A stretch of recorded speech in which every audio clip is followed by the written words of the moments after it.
ஆச்சரியத்தில் ஆழ்ந்த மக்கள். மாதா சிலையில் இருந்து வாசனையுடன் வடியும் எண்ணெய் போன்ற திரவும். மாதாவை மாதா எண்ணெயையும் தொட வேண்டாம். தொட்டா தெரிஞ்சிடல அவங்க என்ன நான் பித்தலாட்டம் பண்றாங்கன்ட்டு. இல்ல எனக்கு புரியல, எப்படா இந்த மாதிரிலாம் பிசினஸ்ல இறங்கிட்டு இருக்கிறீங்க? ஏம்மா புதுசு புதுசா டெக்னிக்கா பிசினஸ் எல்லாம் பண்றாங்க.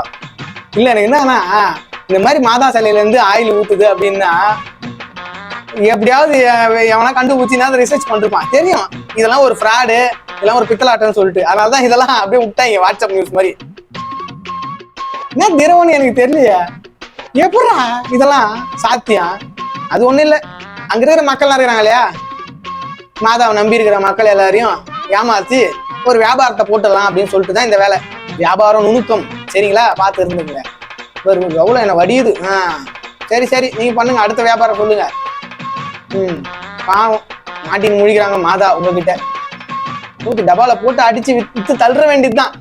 வியாபாரம் கலக்கட்டும் மாதா புண்ணியத்துல.